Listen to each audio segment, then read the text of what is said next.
When you've got a lot on your plate, your financial future is the last thing on your mind. That's why Acorns makes it easy to invest for you, your kids, and your retirement, all in one app. Acorns will recommend an expert-built portfolio that matches your money goals, then automatically invests your money for you. Download Acorns now and give your money a chance to grow. Investing involves risk, including the loss of principal. Please consider your objectives, risk tolerance, and Acorns fees before investing. Acorns Advisors, LLC is an SEC-registered investment advisor. Brokerage services are provided to clients of Acorns by Acorn Securities, LLC. Member FINRA SIPC. For more information, visit acorns.com. At Audi Columbus, we have the perfect luxury vehicle for you. Our award-winning service ensures a premium experience when buying or maintaining your car. The car buying process is entirely digital, whether you're buying online or in-store. It's fast, easy, and transparent. During the 2024 Season of Audi event, get a 2024 Audi Q3 for 3.99% for up to 60 months. Located by the airport, you can easily drop by or explore our offerings at AudiColumbus.com. Discover the service that sets us apart. Come see why it's better to buy at Buyers. See dealer for details. Hey everyone, this is Tony from the Malting Hour, welcoming you to the third annual Old Irving Krampus Cookies Barrel Aged Beer episode. If you've listened to the years past, sometimes the mics get a little hot, we get a little loud, and we did our best to try and correct that. So apologies in advance for any clipping that might happen. Without further ado, here's episode 152 of the Malting Hour. What's the haps on the hops? Got yeast, that's beast. This the Malting Hour where we talk about our drink and tell you what we think every other week. And if we get drunk, well, we might slur our speech. Got the gift of gab, the friends you wish you had. Join us for a drink, join us for a laugh. Time is never wasted, where you getting wasted. The Malting Hour here, people take your places. People take your places. People take your home. Welcome to the Malting Hour. I'm one of your hosts, Tony Golick, joined always with Brandon Winninger. And it is a special day. It's something Brandon and I have come to look forward to for the past, as we discussed, 3 years. I'm looking forward to the next 30 years of doing this. We are joined with, to Brandon's right, Tim Broyles. and to his right, Matthew Molnauer. Matthew, you've been here too many times this year, and to his right, Trevor Rose Hamblin. and gentlemen, you are from Old Irving Brewing, and what are we drinking today? Krampus. Yay. 2024. It's our Krampus episode. Yeah. I sounded less enthusiastic. Yay! It's our Krampus episode.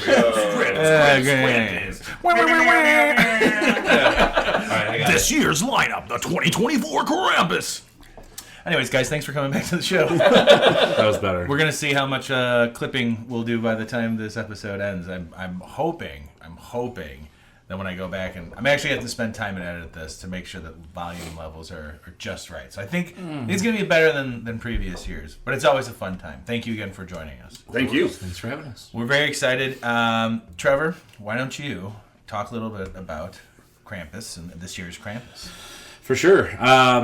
Obviously, this is kind of a monumental year for Krampus Cookies for a few reasons. One, as you guys may or may not be aware of, I know you guys are, but your listeners may not be, we started a whole new kind of manufacturing facility down near Goose Island. So we're at Wood and Walnut there, taking over the old Finch space. We put in like all new equipment, all state-of-the-art, all that good stuff. With that, having a restaurant on Montrose where we've been doing barrel-aged stuff, having to dodge babies and, unpack 5 things just to get what we need out of storage. It's been a never-ending headache, and it's made our Hell Week of making sure Krampus is actually, to our taste buds, as close to perfection as we can get it, even worse. So we are very excited that Krampus is going to be shifting homes for future years. We're going to be brewing and aging all of our Krampus at the new facility. So this is the last year of the OG location for Krampus. So kind of a cool year. We are standing on the shoulders of giants as always. I've been listening. Tim's been listening. We all listen and we all share notes on what we hear from what we consider the greats of Chicago. I can never mention barrels without mentioning my man Marty Scott, who has helped us in so many ways. And then the Boys Some More and so many other great breweries when we're focusing on body and things like that. But this is, I feel like, the culmination of a lot of hard work over the past years that has come to an apex to where I'm the happiest with Krampus I think I've personally ever been. And this has also been a year where we all kind of knew what needed to happen to make it happen, and I feel like it was less painful. Tim, I mean, you seemed in good spirits for most of it. I would say it was definitely the least painful Krampus season we have had. Yeah. I believe this is the first year that we actually went into it with a plan. That was pretty unique. Thank you, Matthew. And even just you and I sitting down talking, and actually just the logistics of how we move 30, 40 some odd barrels of beer into tanks, and then how we split those beers into 5 different variants. Right. Requires a lot of complex thinking. It doesn't sound like it would, but realistically, trying to pull that liquid out is not the easiest thing, and getting the right amounts of liquid out is also very difficult at times because we don't have a real easy way of knowing the initial volume out of those barrels, and so you can't just use like a wine thief out of the barrel and call it a day, dude. We do use a wine thief. We do use a wine thief. So the first couple days of Krampus debarreling, which usually takes 2 to 3 days, is actually a very fun time because we try every single barrel. That sounds like the most fun. Yes. Yeah, it's fun until you're gagging because you can't, because you got so many barrel shards fucking up your throat.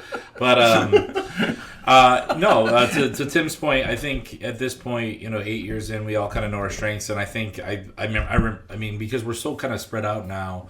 I remember sitting there and thinking about all the plans, and I was like, God, this is a lot to think about in terms of tanks and everything else. And so I kind of came up with a little thing in my head, but I was like, why do I not feel complete in saying what I'm saying? I was like, I don't have Tim here. And so I contacted Tim, and I was like, Tim, help me. And he's like, got it. And we sat there and we figured it all together. I'm like, Jesus Christ, dude, you're my yin to my yang. And we sat there and we figured out exactly how things were going to move, how we're going to infuse. We don't have an infusion tank. All this stuff is happening in bright tanks. We still to this day don't have that. Next year we are going to have that. It's one of the investments that we're going to make. But forever we've done it the very, very, very hard way. And it's a lot of figuring out. And I just got to give it a special shout out. The whole team has been absolutely amazing. But Tim, specifically this year, there were a few issues that popped up, and this guy sleuthed the shit out of it and found out what was wrong right away, and we were able to save beer because of it. But we were also able to he was so flexible in some of the crazy shit I wanted to do, where he's like, yeah, no problem, yeah, let's do that. It's a pretty good. We're so Tim, used to. He's just I've just so indoctrinated him with chaos for the last 8 goddamn years, where he's just used to it now. But every single aspect came together to make this thing happen, and it's so cool. So yeah, I just want to give praise. And Matthew, I mean, having him on team, make sure that we have the exact weeks that we need, clearing our schedule, making sure that we have this very good path to get all this stuff done. This is the best OIB that OIB has ever been. And it comes from the people who came before, obviously, and helped us figure all this stuff out. But I feel like we're really starting to clean up and really grease these wheels and do a good thing. So this year of Krampus is obviously emotional, very, very cool, very fun, and yeah. Yeah. So Trevor, can you talk a little bit about what changed with the Krampus? Because this is my favorite base Krampus. The amount of flavor that we get out of this is just way more than I think that we've ever had. It's definitely my favorite. Told you Matthew works here. Yeah. Taking the reins. No, he's like it. He's like go back right in. And thank you, Matthew, for asking that very great question. The whole idea behind Krampus always was milking cookies, but the evil side of milking cookies for Krampus. Santa comes down the chimney. He gets the little cute milk and cookies. That's so nice. When Krampus comes busting through the door to take your bad children away, he's gonna want some whiskey. So the idea was to make this bourbon soaked kind of cookie and milk combination. So, back in the day, I was maybe a little bit more literal when I was writing these recipes. So it was lactose and how do we build the grain bill to be kind of more like cookies, and I think you can still tell that story without having to use lactose. So this is a big year for us where there is 0 lactose. That's awesome. Any of the variants except for one, which is the 2-year Krampus, because obviously the last time we released this, there was still lactose in it. And I think it lets all the variables shine a little bit brighter. Lactose kind of smooths things out, makes it one-dimensional, but now you get like the acidity and the bitterness of cocoa nibs, and you get kind of some depth from the vanilla. The grains allowed to speak, the barrels are allowed to speak, the spirits allowed to speak. Anyway, The screams of children. You can hear it in every can. Rattle the staves. This is the base. This is the OG. This is the baby. This is where we started, kind of. It started at 6%, but this is the base.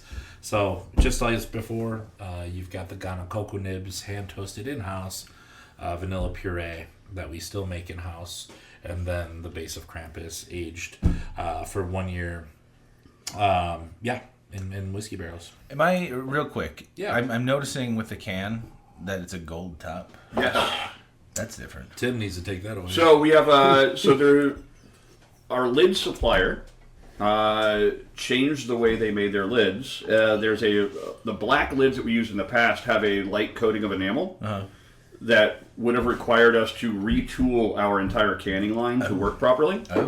Which would then in turn make that canning line not work properly for our silver lids that we use for the other 99% of our beers.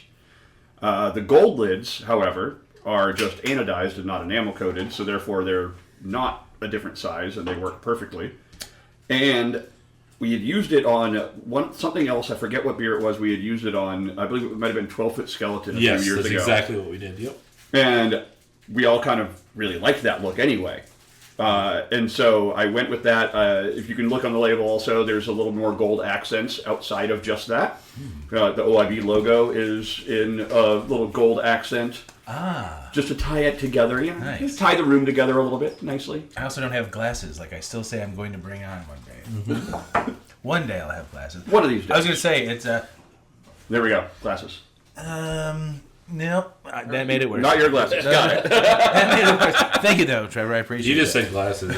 You didn't say what kind of glasses. But yeah, so it absolutely stemmed from a necessity.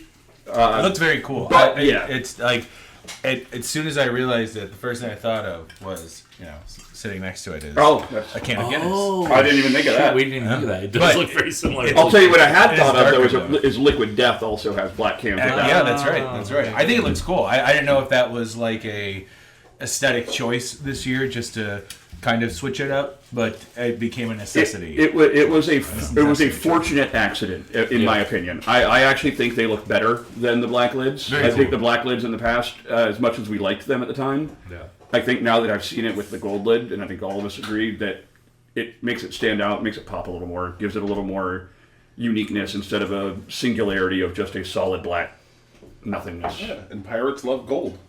Very true. We're not at that yet. We're not at that yet. Take Matthew. it easy. Don't jump ahead. Come on, man. I run this shit. Dude, I just gave you props on, being a host. Yeah, and we get a little teaser here. Shut up.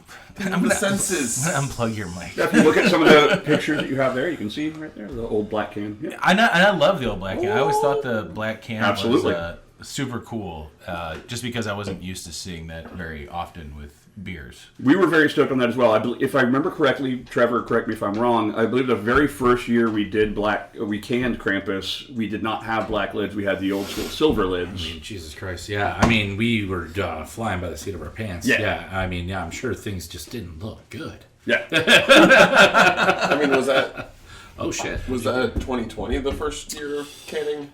I know 2019 was still a bottle, right? That sounds It was 2018 or 2019 was the last bottle. If I'm not mistaken, I think 19 might have been the first can, but I could be wrong. I think you're right. I think 2019 was our first cans. I'm not 100%. Doesn't Daniel still have a bottle of Krampus? He might. Oh, I definitely. I have at least one of most variants of every year. If we were at my house, I'd have all the bottles still. I'd be like, "Oh, we did bottles in 2019." I'm pretty sure you're right. You talk like a grandpa at your house? Back in my day. Oh, crampy. Yeah. So yeah, I have no idea. But yeah, it started off I think with silver lids, and then we found the black lids, and then we found out that black lids were really tough to use. Anyway, now we have the Goldeds, and I prefer it. I think it's nice. I will say that drinking just the OG Krampus cookies here, very good. It's very delicious. Oh, yeah. It's I understand what you're saying now without the lactose, because I do think that you can taste a bit more of everything else on its own. Like, you get to taste everything a little bit more instead of, like, I guess I never really thought of that about how because I mean, there's certain beers that have lactose. I'm like, oh, that's great. But also sometimes when I have a beer with too much lactose, my tummy's like, no, thank you. We don't want that anymore. Yep. But I definitely will say, and the some that I tried last night, shut up, Brandon. The some that I tried last night, that I do notice the cocoa a lot more than maybe in years past. Yep. Yeah. And then in a positive way. Like, it's very tasty. I like it very much. Good. Yeah. Thank you. Great. Yes.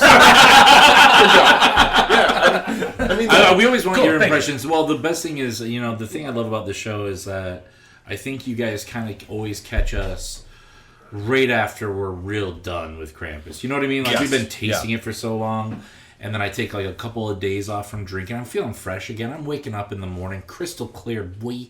I'm coming out of the fucking gates feeling good.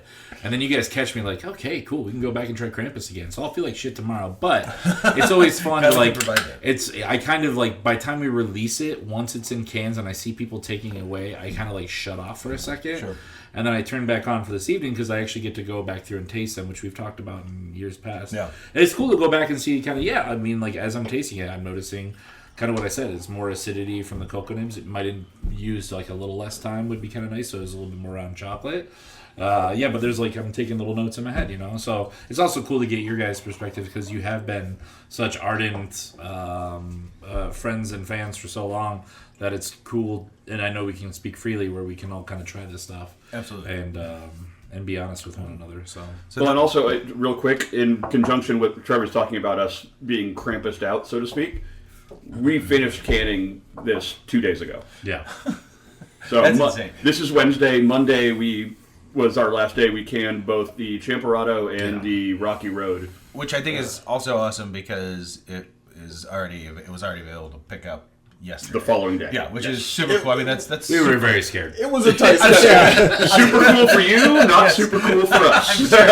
But hey, look, that time super stressful on our end. I'm sure, but it's. I mean, that's pretty freaking. How'd you fresh, get that keg so fast? The time was necessary, though. We felt like it needed a little more time. Specifically, the Champurrado needed a little more of that cinnamon, a little more of that chili. That's why when Matthew scheduled a lot of this stuff, he gives us extra days. He's like, I know from years past, because we used to drive him fucking insane, because I would sit there and I would, like, taste something, I'm like, it's not right.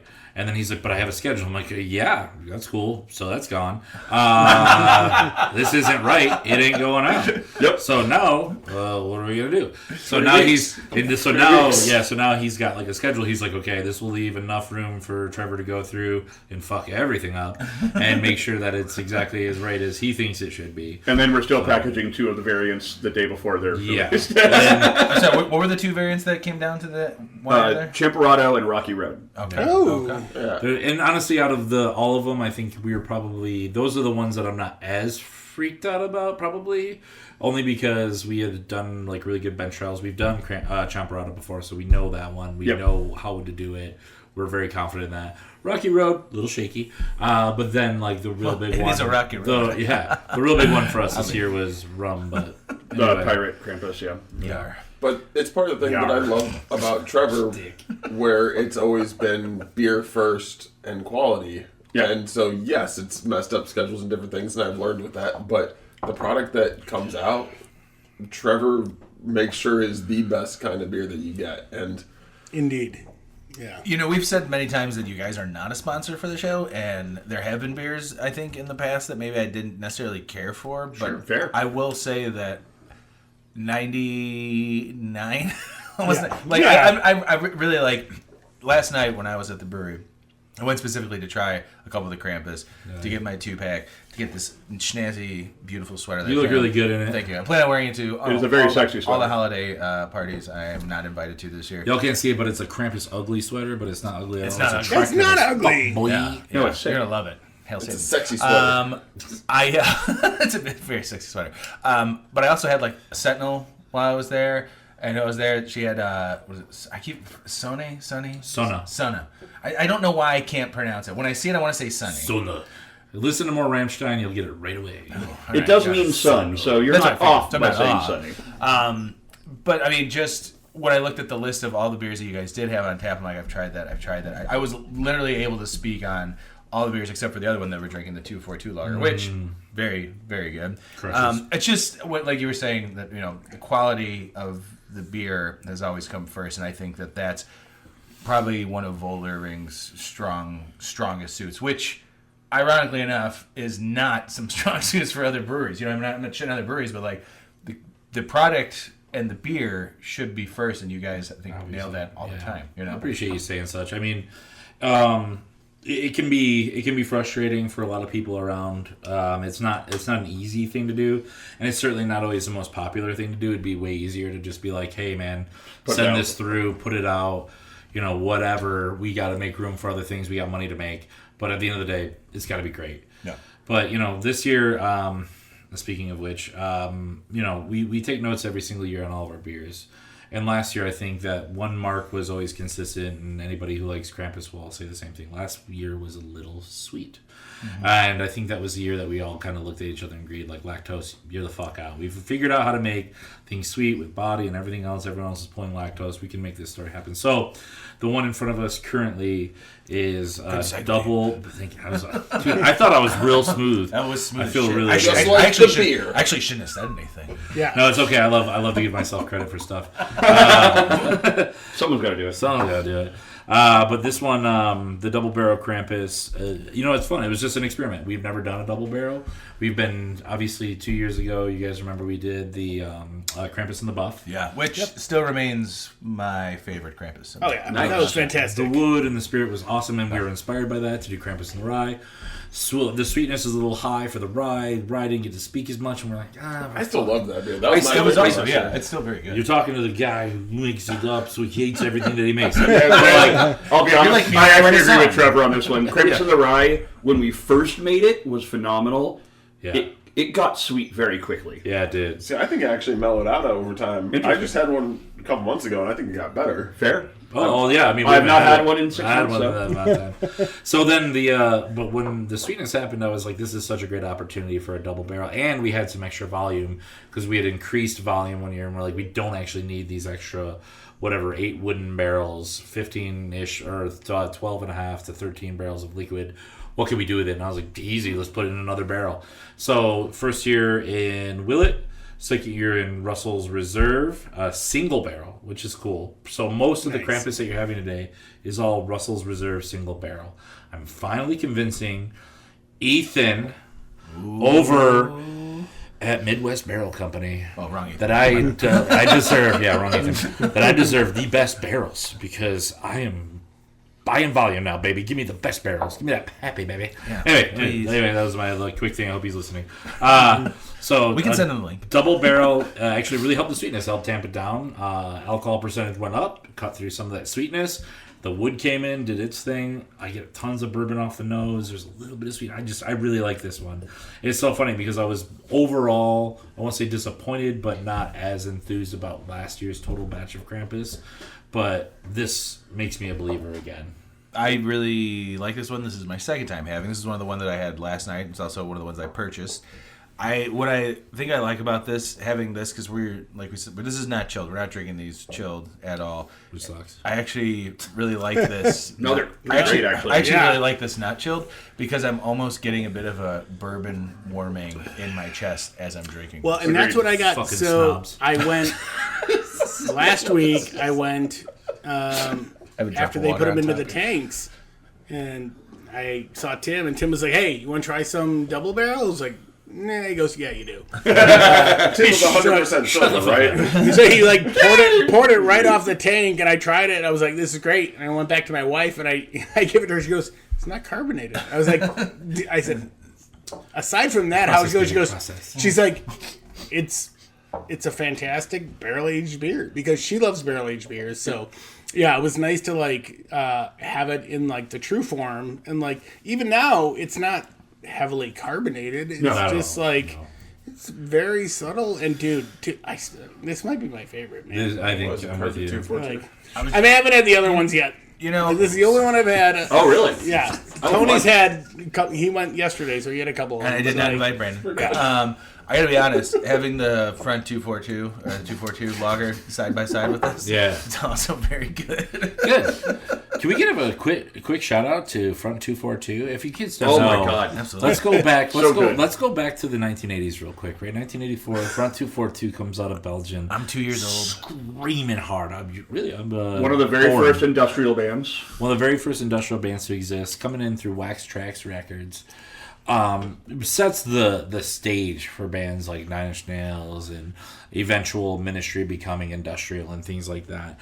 And my God, we saw them this last week and we did this beer for them. My friend Adam Vavrick, one of the better beer minds in Chicago, reached out to us. He's also a synth producer. He also helps out.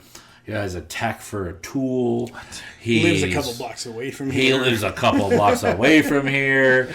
He sounds like a celebrity, but we're all just like kind of crusty fuckers that hang out in backyards that are partially dead. But yeah, no, like it was so cool to have this chance because when I first moved to Chicago, I was so freaking pumped about coming to like kind of the industrial music hub, like where one of my favorite genres of music came from, and now I get to make a beer for one of the godfathers of industrial music with the company that started it all. Fuck yes. Yeah, anyway, I'm really glad this beer turned out so well. We wanted to make it kind of like a Czech Pils. It's easy, it's crispy. We have a lot more left in the pub too, so come by and get some. I'm gonna come by and grab some. So just a quick shout out. So this was done for Liars Club and Wax Track with Front 242 as a charity beer for their 20th anniversary last tour for Katie's Kids, a charity here. So it's going back to a great cause here in Chicago. KT. Correct. KT's Kids, yep. I'm not drunk yet, Tim. I know you're not, but I'm not drunk. I'll fight you. I'm not drunk. It's a podcast, and it sounds like you said Katie's Kids. It's KT's Kids. I just said like you said a broadcast. This is being broadcast live actually right now, guys. Shit. We do all the Krampus episodes live. No, that's a good point. So Katie's Kids is a charity that's near and dear to both mine and Matthew's hearts. Weird things. I don't know if we ever talked about this here. Do you guys know the connection between me and Matthew other than our good looks? I don't think so. Okay. You two are too strapping. Thank God this is not Yeah, he's visual. looking extra strapping. He's dating a yoga instructor. He looks really good. He does look really good. Sorry, I said that right here on the mic. Anyway, they're great. The other thing that we have in common is that we both grew up with quadriplegic fathers. So I think we have talked about. Okay, this. But so, continue. Katie's Kids, what they do is they go out and they make sure that there's all this kind of programming for children with disabilities, and making sure that there's all these fun events for them, making them a part of the community. Because obviously, having a disability can be very alienating. So it was like something like it was a no-brainer for us. So we were like, okay, yeah, we're definitely gonna. So you're telling me that I get to team up with one of the first and best industrial bands that's ever existed with the first and best industrial music producer and record store that's ever existed. Got it. With one of the best brains in Chicago. And we get to make a beer for you, and we get to give money to a charity that's near and dear to our hearts. Yeah. Please. Which also just quick shout outs to Blue Label and Omega Yeast. RAR BSG. They all came through and also helped. They donated. That's awesome. To make everything. Sure. We should throw a link to the charity in this episode too. KTskids.org, I believe. And I'm going to go pick up some more of this. Well, not some more, but I'm yes. going to pick up and so when this comes out, we delicious. actually held off releasing the cans at the brewery so that everyone would first go to Liars Clubs and the events for Katie's Kids. And then for anyone who did miss out because they want this amazing can and connection to Front 242, this will be at the brewery after this episode awesome. releases. Good. Yeah, it's KT as the letters. Skids, SKIDS.com, not .org. Sorry, katieskids.com. If you can, go out and donate to this amazing organization. Do that. More positivity in the world. More positivity in the world. Yeah, the link will be in the description. Absolutely. So anyway, coming back, round. Yes, I mean, I know. I think we all finished our double barrel Krampus at this point. Brandon, can we do impressions? Brady, I was going to say, Brandon, what do you think of the double barrel?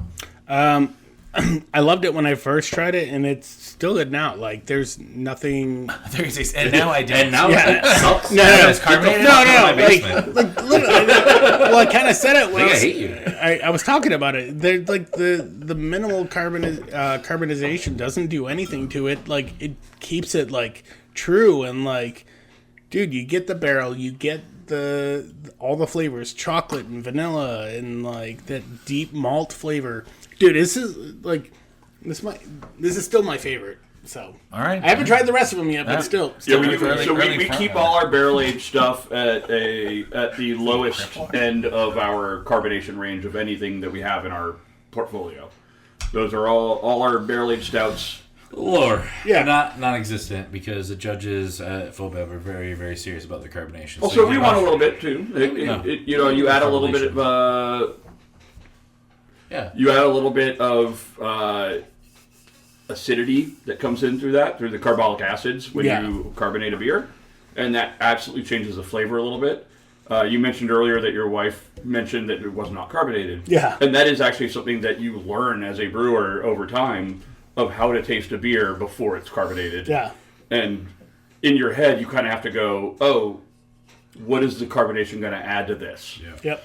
And I think that's something that you only learn just through trial and repetition. It took me a while to my brain to wrap around that when home brewing, like trying your own beers and being like, I think I know what this is going to taste like when it's carbonated, and then you're a homebrewer. You're also fucking excited. Yeah, absolutely. You're like, I want to taste it now. Well, yeah, of course. But then I also have to think about like, sucks. That's the alcoholism. But the nice thing is legitimately. Oh wait, it's kind of good. Over time of trying, beers every week that are uncarbonated, as a brewer, you actually finally get to a point where you understand what that carbolic acid is going to add to that, and so then you can conjecture on what it's going to be, and you're usually pretty correct after a while. Like sure. you get to a point where you're like, oh, I got it. Well, after trying so many and then know what the final product's going to be. Well, though stylistically, it makes a big difference when you're having stouts, brown ales, milds. It doesn't impact as much as like I remember the first time I had Sentinel uncarbonated, which is we do Sentinel in cask, and I was like, these are two completely different beers. Right. Very much so. So, did you have the double barrel last night? I did have double barrel last night. So it was the second variant I had. I love it. I've also come to realize that I love Trevor. Let me get that onion. I love Trevor, which is why I reached in his beard. Gotta make it pretty for the radio. I told you this is live streaming. There's cameras everywhere too, guys. I've come to realize that after my 1 year of not getting, we went to prop day and I didn't get a double barrel Bourbon County and was made to feel bad by Afro Beer Chick, and who I'm still hearing shit about it after all these years. She's put me in her phone as Double Barrel Tony. Wow. Because of it. I mean, that sounds like a good nickname. Hey, they call me Double Barrel Tony. It's Double Barrel Tony. I mean, you're in Chicago, you're Double Barrel Tony. That's some straight. Better watch out. Right it's there. fucking Double Barrel Tony. Yeah. But I've come to realize that I really... Like, I go after double barrel beers more, just because I'm not more like I fuck everything else, but like I'm more interested because I remember after having that Goose Island double barrel when they first had released it in the nice black packaging and everything, I was like, holy shit, for it being that high of alcohol, how well done those beers are. I'm kind of a little bit more interested to be like, okay, so yeah, you can double up on things, like the whole craze of like double IPAs and double hops. Sure. I remember the first time I made a hop stupid in a bomber, and I'm like, yes, all so many IBUs, and it's crazy. Until finally, it's like, well, there's a time and a place to maybe do all that. That was fun for a hot second, and then Absolutely. I mean, Pop Stupid came back. I wouldn't be mad to Sure. have it, but. So this one I was really excited to try, and it did not disappoint. It is like I said, like drinking it is, it was kind of like having like a little bit of a warming bourbon going down, and I enjoy that. I'm really excited to drink these at home because that's what I don't think you guys will be surprised to know that I really love bourbon. What? Yeah, I really like it. After the last episode, I definitely had a lot of your bourbon. The night's still young. Don't ever look at the extras on the last episode. But no, the on our voyage to balance, You got to experiment a little bit, and I don't ever want to go overboard with anything. We will always, there'll be some years where you're like, wow, that's really intense, and then you'll probably notice the next year we dial it back, because we want to make sure you have a balanced drinking experience. I think, like you, I was burnt out by like the IBUs of yore, and I'm just done with that shit. I don't want to be smacked over the face with adjuncts. I don't want to be smacked over the face with much. I want a beautiful symphony. I'm 40 now. I want a goddamn beautiful symphony, and I think a lot of drinkers want that these days. Is what we're shooting for. Yeah. On with the voyage. What do we got next? Yeah, on with the voyage. Good way to. Lots of adjuncts. Shut the fuck up, Tim. It's a beautiful symphony of a bunch of adjuncts. Yeah, I will be honest. I'll be honest. Real quick, just as a preface to all this. This year, I think I actually prefer most of our adjuncted ones to our non-adjuncted one. Interesting. As much as I love the double barrel, all my rankings of this year's Krampuses are very minuscule differences. Absolutely. I love all of them, and I'm not saying that because I have to. Right. Trevor's not holding a gun to my head right now. Does have I swear to God, it's not there. Yeah. But no, but legitimately, I actually think some of our variants came out even better than I expected them to. I'm interested to see where, personally, Rocky Road specifically. That was one that I generally am not a fan of Rocky Road as an ice cream. Mm-hmm. I know I'm. Oh, I'm either. I was gonna say I'm odd in that, but no, apparently not. It's not good. You're both idiots. Yeah. Rocky Road is delicious. I know. Tim and I are pretty smart. The majority of people like Rocky Road.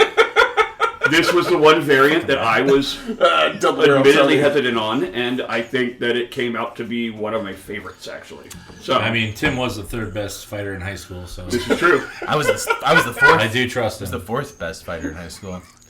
I was also beating up younger people, though. Well, that being said, we will get back to those variants after this break. Fresh moments happen when good food meets good people. Just like our honest turkey at Fresh Time Market. Juicy, flavorful, and raised without antibiotics. It's the perfect centerpiece for your holiday table.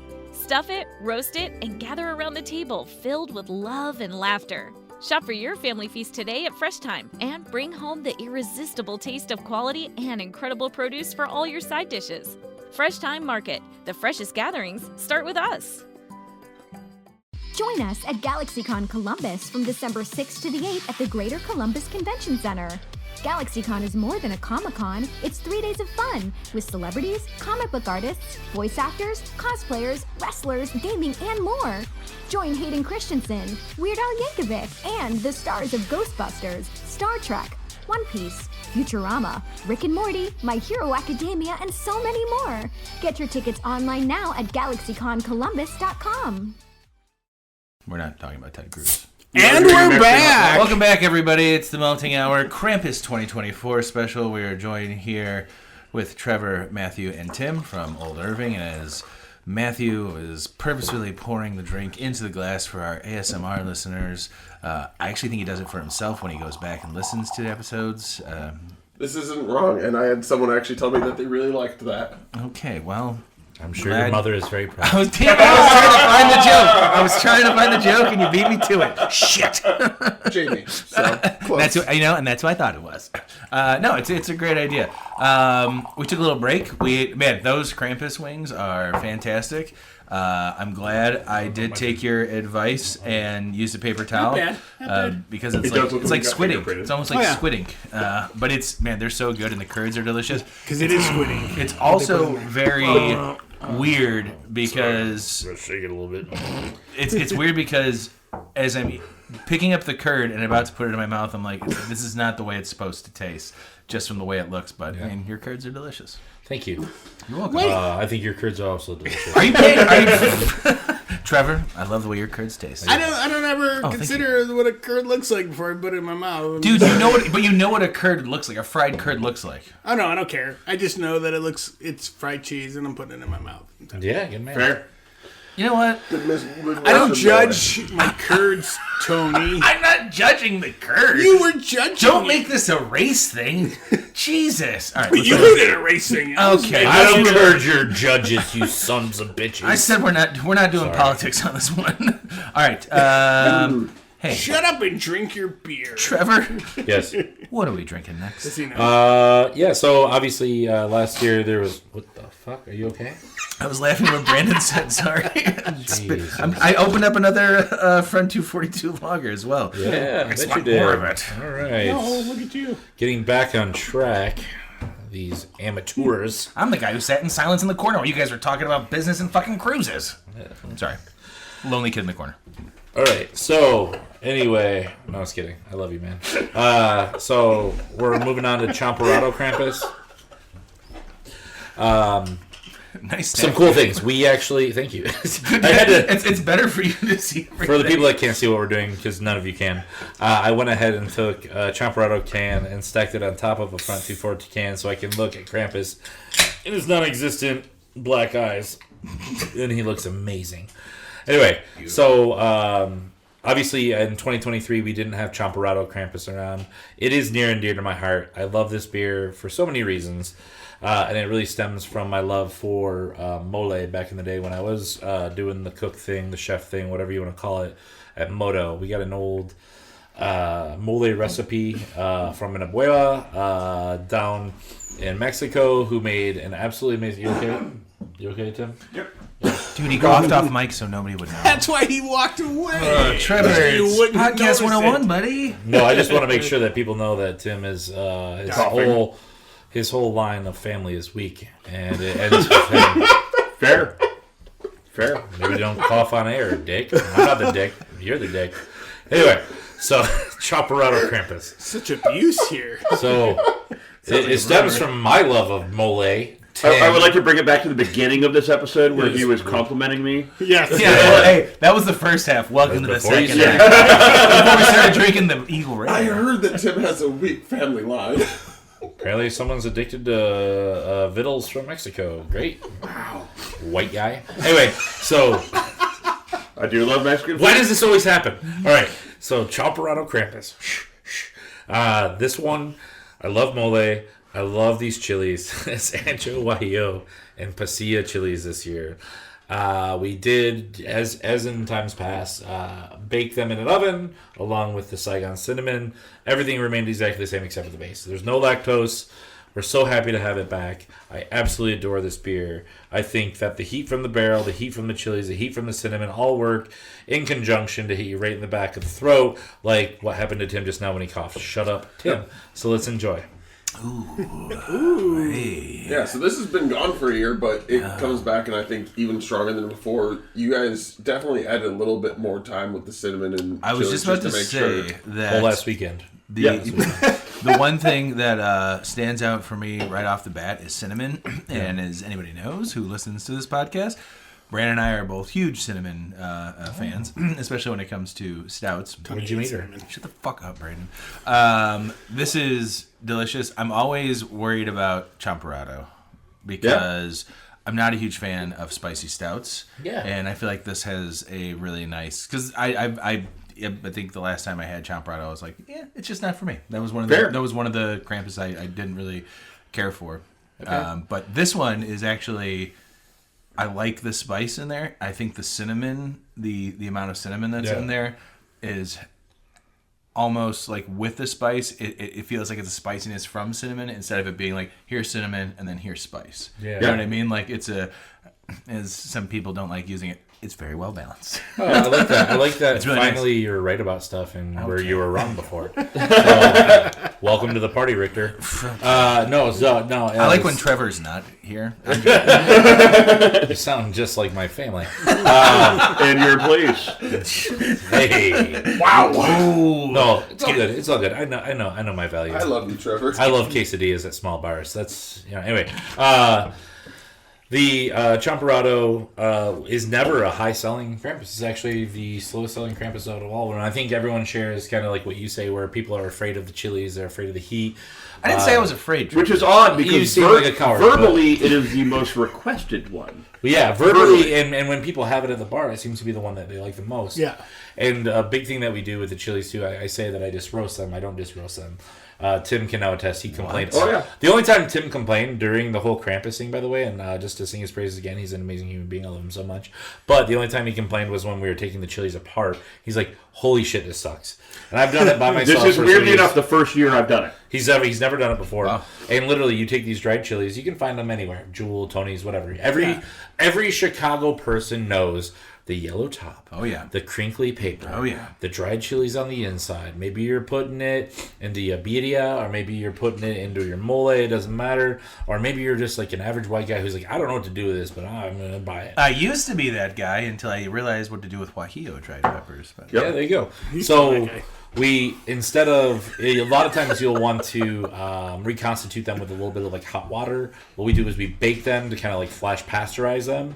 And first we remove a lot of the seeds, like 90% of the seeds and the core. And we kind of let, like on purpose, kind of let our hands slip once in a while and be like, oh, I guess I didn't get all that core out. Whoops. Just to let the right amount of heat through. Yeah. And then it really is a tasting game. We go in, we go through this Vickel, we taste until me and Tim go, fuck yeah, that's perfect. And Tim, at this point, by the way, he can taste any beer that we do, and he knows exactly what we're looking for, and we're tongue-tied together. Yeah. Unless it has mango. But for these ones specifically, I know when he tastes it, he goes, yep, that's it. And then I taste it, I'm like, yep, that's it. And well, a good example for this specific beer, actually, Champurrado, is we put all this on cinnamon and chilies on Friday, or on Thursday, I apologize, on Thursday. Jeez, man. We tried it on Friday, knew that it needed a little more time, hence the canning on Monday. On Sunday, we all had a little fun get-together at Trevor's house. Had a little meet and greet. A little soiree. A soiree. A meet and greet? You guys don't know each other. Yeah. Meet and greet was the wrong word. I apologize. It's the only thing good that's one thing Satan's good for. I've had some whiskey and some beers. You're my boss. We were sitting there, and both Trevor and I had tried the Champurrado on Saturday. And both of us were like, it's not quite there yet. I was very adamant that it would absolutely be there on Monday. I'm like, it just needs a little more chili time. Like, it got the cinnamon, but the chilies weren't there yet. He's absolutely right. And Monday morning, we walked in, and I tried it, and I was ecstatic to find that it tasted like Champurrado. Yeah, cool thing about this beer always will be the mixture of those three heats. The cool thing that I'm experiencing now that I wasn't experiencing before is like that mid-palate heat. Goes right down like the center of your tongue into the back of your tongue. I realized it once when I took another sip of the Front 242 lager. I'm just going to keep pushing that. It's fucking delicious. I did that to kind of cleanse my palate. And I also went back and poured a little bit more in there because I really like it. That's where I'm getting a little bit more of the heat is in the middle of the tongue. Like, I'm actually very bummed that I didn't roll the dice and buy this when the pre-orders went out. Well, you get the touch on that back of your lymph nodes right there on the sides of your throat. Yeah. It's not intense though. It's like it really is like a really nice, like it's like the perfect amount. And I feel like do you guys use Saigon cinnamon also with Prost? We do. Okay, that is the only real cinnamon. Yeah, I mean it really is like. I think maybe that's also where my brain goes when I'm drinking this because and I love Prost. We also tried the Maple Prost, which was fucking phenomenal. Like really good. I was like having French toast Prost. French toast Prost. God damn it, that's a great name. I'm gonna take credit for that. This is really good. This is really, really, really good. And anybody who is like me, who might be worried about as far as like chilies in a beer, which I do like spicy food. I just don't really want like spicy beer. Fair. But I've had good spicy beers. It's just hit or miss, especially when it comes to stouts. And this is top notch. Very well done. Brandon? Yeah, and I'll definitely say that I wasn't a fan of a lot of spicy beers before Champurrado, but I think the balance is that you can actually drink 10 ounces of this beer and you're not sitting there sweating because of the heat. Like the heat's, it's noticeable, but because of everything else going on with the chocolate and the vanilla and the cinnamon, it turns into this nice palate. It's a very well balanced beer, and like I felt that way with Champurrado from years. Do you have any Champurrados? You are correct. Yeah. Okay, Trevor. Take because like that's always been one of my favorite beers. Like.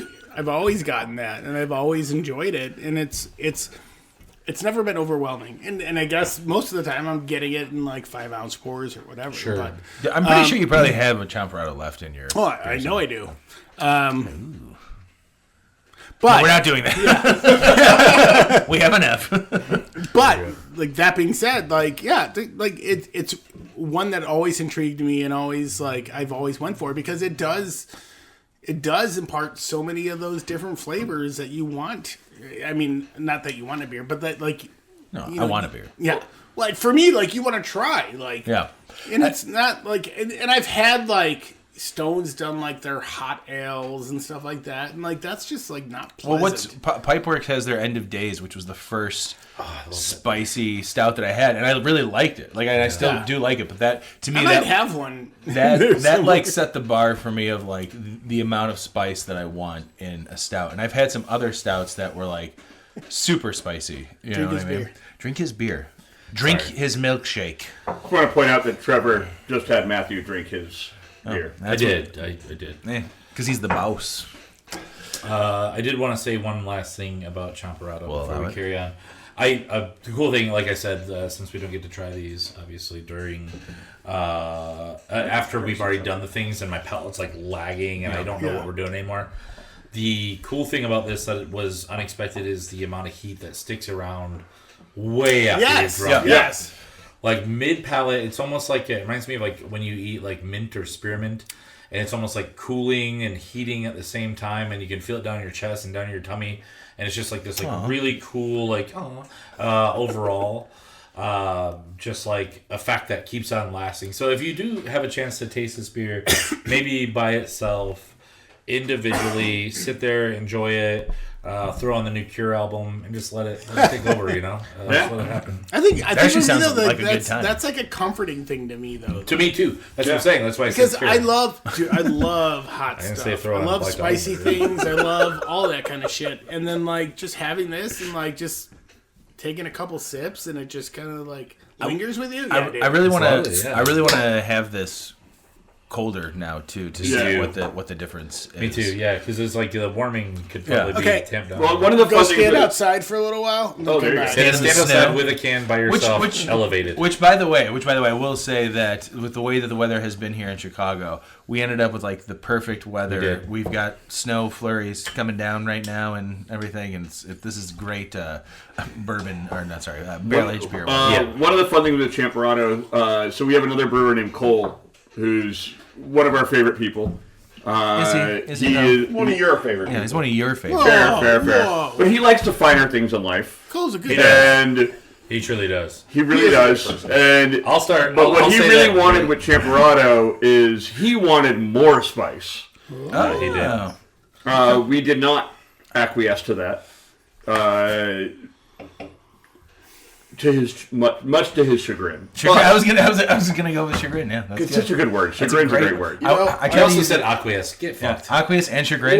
Great in one paragraph. That's great. I did hear that Trevor could outswim Cole in a swimming match, though. Is that true? Oh, that's very true. Is that true? Not right now. Fuck no, that's not true. He's working out. I've been drinking Krampus for like 3 weeks straight and tasting everything, then eating burgers because I need to like undo the effects of the Krampus. No, he would absolutely kill me right now. I want to see it, but guess what? If I train for like 3 months, I would ruin you. It's going down. And that's going on record. Okay. I was gonna before. We almost. I'm punching the mic and almost. What are we drinking now? Well, that's what we're trying to get to, Brandon. I almost held Trevor's hand. This is an important variety, as it's one that this really is. I've never done anything like this before, or we've done things like it, but we've never done this one before. Big shout out for Max Durbin. So when we divided and conquered with the new facilities, I've got Ethan Summer, kind of known from Alarmist, over at our Wooden Walnut location. Hi, Ethan. Cole, and then Tim kind of going back and forth between the pair. Shut up. And then I love Ethan. He's the best. And then at the pub, I'm trying to figure out a brewer for that location. I've been good friends with Max Durbins for a number of years, ever since the pandemic. Actually, we used to play video games together during the pandemic. That's how we became friends. I was the flower boy in his wedding, and now he's one of my brewers. So he has wanted to do a Rocky Road beer for so long. I was sick of fucking hearing about it. So we teamed up with one of his favorite breweries, Gnosis, and now is one of my favorite breweries because I love those guys dearly, down in Indiana.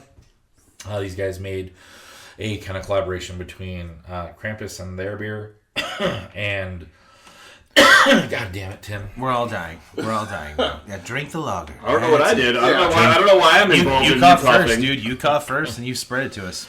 You're the super spreader. It might be the Champurrado. I think it might be. It was Champurrado. So the idea was to go in from here and then make something that was like Rocky Road inspired. So they did a really good job. We really liked it, and we're like, cool. How do we pay them back without brewing any beer at all? No, just kidding. We went back and we were like, how do we pay them back in the biggest way ever? And we were like, let's make one of our signature beers a collaboration with them, and that's where we came up with the Rocky Road Krampus. So it's the first Krampus collab. The Krampus collab. And this is going to be kind of a continuing theme for a lot of years. I want to collab Krampus. I think that's an awesome idea. Well, and it's also fun. Like, there's a lot of people and there's a lot of beers, especially barrel-aged stuff, where people take themselves or just take the beers extremely seriously, which you should. People are pouring a ton of money into this, and they're going to give you like really eloquent, cool things, and I love that. But I come from a moto background, and this was a place that was a Michelin restaurant that got like the least amount of Michelin stars because we were the biggest assholes. Yeah. We were the ones that were in the back of the class throwing fucking paper at the guy who was trying too hard in the front of the class. Hey. Like, this is... Sorry. Yeah. See, but you guys can still work in unity. Exactly. Nerd. Yeah, he's always going to have a pen. I'll never have a pen. But, like... that's what I kind of love about Krampus is it's like, yeah, we're taking it very seriously. Yeah, we pour over it, but yeah, it's fucking fun. Like, let's invite our friends. Jump in. Like, let's all get around some like weird Krampus shit. You know what I would love to see is a I don't know if I'm no, go ahead.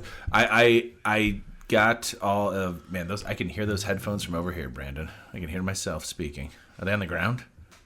Well, that's just because you're insane. That's true. Yeah. I'm next to him. And okay, so one of the... Okay. This is the first year that I bought all of the Benthic variants. And not all the Old Irving. Wow. Okay, take it easy. Offensive. All right, yeah, well, that's what I do. I offend the people I love, and the people I don't know, I shower them with my joy and money. I really enjoyed all of the... There's two of them left that I haven't tried. But their variants have been exquisite, very good. And I think with what you guys do with Krampus, it would be interesting to see what you guys can do with them over there at Half Acre. That's all I wanted to throw in there. Half Acre, that would be awesome. Yeah. I mean, I love Half Acre, obviously. When we're talking about like the apex, I mean, we're like I always say, we're standing on the shoulders of giants. Clearly, Half Acre is among them, and God, everything they do absolutely kills. And so, please, Half Acre, invite us back. We'd love to do a Krampus Benthic. One of the ways we were able to sell doing cans versus bottles of Krampus was because of Half Acre. Yeah. This year's batch is really good. They're Turtle. We had it with Ray Stout from the Illinois Craft Brewers Guild last week. Lovely human, very handsome. What a great dude. He's one of the nicest dudes I've ever. Also, the best name ever for someone who's running a beer guild. Absolutely. He and Matthew are two of the nicest beer people I've ever met in my life. Tim, you're right there. Trevor, still on Thank the you. fence. I appreciate that. Still on the fence. I don't know. Wait, I don't want to be that guy. It's your love of your music taste is what saves you. I would say that I was going to say that was his detriment. I was going to say. Oh no. He and I are very similar. So when I see all these collaborations with bands and stuff, I'm always like, yeah, we're deaf from listening to all of the Deftones. We're deaf from listening to all the awesome music that we listen to. Brandon had to take a whiz, but I was going to ask him what he thought about the Rocky Road. This is one of the variants that I tried last night, and I saved this one for last because Tim and I were saying, like, I'm not a fan of Rocky Road ice cream. However... The fuck? I agree. I don't need pieces of marshmallow in my fucking ice cream. You want to put, like, strands of, like, melted marshmallow? Oh, fun fact. I don't like it because of the nuts. I love the marshmallow in there. But here's the thing. This is what I was going to say. What I love about this beer is the actual marshmallow flavor that I get from this beer because I love marshmallow. What I don't like about Rocky Road is that they throw like mini marshmallows in most Rocky Roads. I'm like, give me like fluff. Throw some fluff in the ice cream. Fair. I don't want Rocky. That's the one thing I don't like about Rocky Road. Someone doesn't know how gelatin works. It's okay. Hey, shut up, Trevor. I'm about to ask Brandon, the other host of the show, a question. You're a guest. I'll unplug your fucking mic. I don't care if this is like the third time we keep bringing you back. We'll fucking can this shit. I'll never can it. Brandon, what do you think of the Rocky? I'm killing. Poor Trevor is having a hard time with it. Brandon, what do you think of the Rocky Road variant? I like it. It's what do you just end it with that? I like it. It's sweeter than the other ones that we've had, and I think that comes obviously from the marshmallow. But are you? What do you? I was gonna say like because the one thing that like I don't like about Rocky Road ice cream is like when they put like mini marshmallows in there. But dude, I love that about but like what I love about this beer is that there's marshmallow and then what's the nut that goes in? What's the nut that goes in that ice cream? Because what do you guys use in this? You guys use peanut? You can use that. You can pretty much put any nuts in ice cream. Because there's a nuttiness in there as well. Brandon, this is where if we had a soundboard, you can drop it's a bit nutty. This is I didn't know what to expect from this beer. Did you have it yesterday? I did, and I really liked it. It was the last pour I had for the the second to last. No one cares. It's cool. Okay, carry on. It easy, Trevor. All right, I run the show. Sorry. No, it's good though because it's funny because when I was there and I had the that wall. When I was there so we've come to the Krampus Shut the fuck realization. up, Matthew. Shut up. So I am curious about like what the nut is because when we were what the nut? We were at Old Irving and we had dinner. I turned around and there was like tons of boxes from nuts.com. Yeah, and that's all you need to know. Yeah. Right? Yeah. Don't worry about what's in the Don't pay attention to the nuts behind the box. No, we use peanut instead of almonds. Yeah. We do. And it's not real peanut, just so you know. Yep. So it's what? It is allergen free. Nice. We have found over the years of doing many of these, not just Krampus, but other beers, that almond flavoring ends up tasting like cherries. Cherries, yeah. Yeah. And obviously that's not what you want in a Rocky Road. No. I know that Rocky Road is traditionally almond. You know what, real quick, Tim? It is the nuts that I don't like in Rocky Road either, because the almonds get soggy and weird. Yep, agreed. Agreed. I want a crunchy nut in my mouth. So we went with peanut this time. Yeah, you do. I'm just going to gloss over it. We went with peanut this time. So we have an alternative Rocky Road. Yep, we're just going to keep going. We're gonna keep rolling. Yeah. It's funny because the last beer that I had with nuts in it from you guys was Trail Buddies. Which was pretty great. Yeah, Trail Buddies was fantastic. The nuts in that were awesome. I love the nuts that you guys almond. give me. We found a good almond. The nuts you guys give me is fantastic. Yeah, and I generally don't like nuts, but they did work very well in that beer. You know, anyway, if I can say one thing about Old Irving, they know how to put nuts in. All right, so okay, all right, let's move on to the next beer. In liquid form. All right. If I may go back, Tony. If I may go back and dust these nuts off real quick. So, real quick, the basis of all ice cream is obviously some kind of sweetness. In this case, like ice cream, you're gonna put sugar in cream. You're gonna mix it up. You're gonna have in Rocky Road chocolate, caramel. I don't even know. I'm actually just guessing at this point. Dude, I don't know if there's caramel marshmallow, almond. But the big two for us were marshmallow and almond. And we did find, by the way, if you ever want to fuck with marshmallow in your own homebrew recipe, please feel free. It's very sticky. It's awful. It's vanilla and it's gelatin. It's glucose. It's not fun to deal with. Never tried, by the way. But the flavor is. But the flavor is right. And then the peanut flavor is just that. It is peanut flavoring. You're going to have to accept it. You'll bring it into your life. If you want... It's actually peanut butter flavoring, specifically. Well, don't show all of our cards, Jesus, Tim. Wow. Anyway, I broke why don't you the just gate. go ahead and tell them apologize. exactly the email to go to get our very special... Don't do that. I don't know what it is. It's so. info at themaltinghour.com. That's right.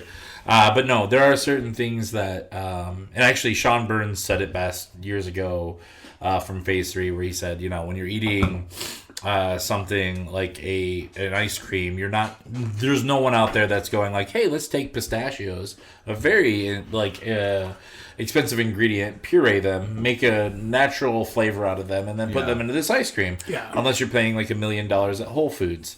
We're already paying $1 million for our barrels. We're paying a ton for this extra grain. We're paying a ton to bring this very special flavor experience. If we want to go into nostalgia's sake, we're going to use things that evoke nostalgia.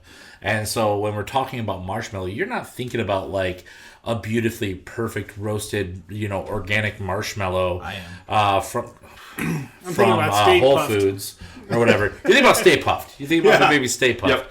You're thinking about shitty grocery store, or you're thinking about cereal marshmallows. And for me, this is kind of like hugs the line between both of those in terms of marshmallow flavor. It's kind of like cereal marshmallow and all that.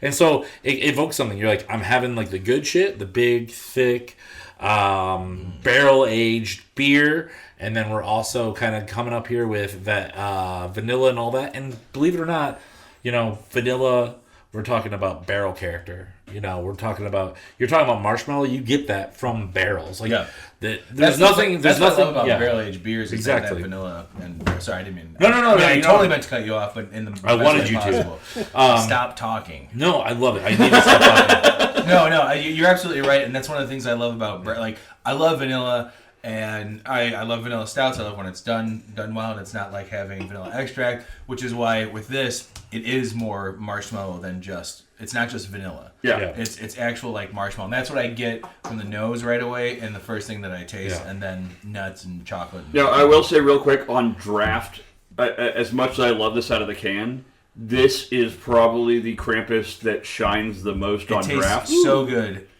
When I had it last night, this, it's very similar, but I got more of everything. You get a more. It was also cold. You get a more interesting body off draft that I think lends it to very ice creamy, in that like melted version. Yeah, exactly. Not a milkshake, but like melted ice cream. You know when you used to whip it around in your bowl to make ice cream soup? Oh yeah. Oh, that was the best. Yeah. You're absolutely right. That is what it tastes like. Goddamn, good job. So finally, someone gave me and Tim a compliment tonight. I know, right? You guys are great. We love you. But fun thing that everyone should know about any of these variants is this is not a one-man game. It's not me by myself sitting there with little eyedroppers making sure that everything's right. It is a team effort. I know. And so no, he does sit there with eyedroppers doing that. Yeah, it sounds like fun. But we're all involved. Yeah, all of us are involved. But there are definitely eyedroppers and specific milliliters of. That to me sounds like it's kind of crazy. Most fun. It is fun. But the coolest thing about the last one was, and this is where you got to keep like an open ass mind, is that we had already chosen one. I did a side by. I did like a full panel. We're on a time crunch. I got to make sure everything's right. We all, I think there was 2 or 3 of us that picked one that we really liked. And then Matthew came in and he was like, damn, that's really good. I want more marshmallow though. What if we did this? And I was like, all right, cool. And so we put out another glass. I was like, let's try it. And boom, boom, boom. I did it. And then we had 3 more people try it. And I was like, God damn, that's good with extra marshmallow. You're right. And the nuttiness kind of comes in the back and it kind of does its thing. 100%.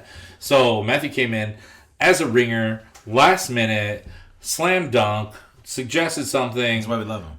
Damn, that was pretty cool. And so that's the kind of community that we vibe with at OIB.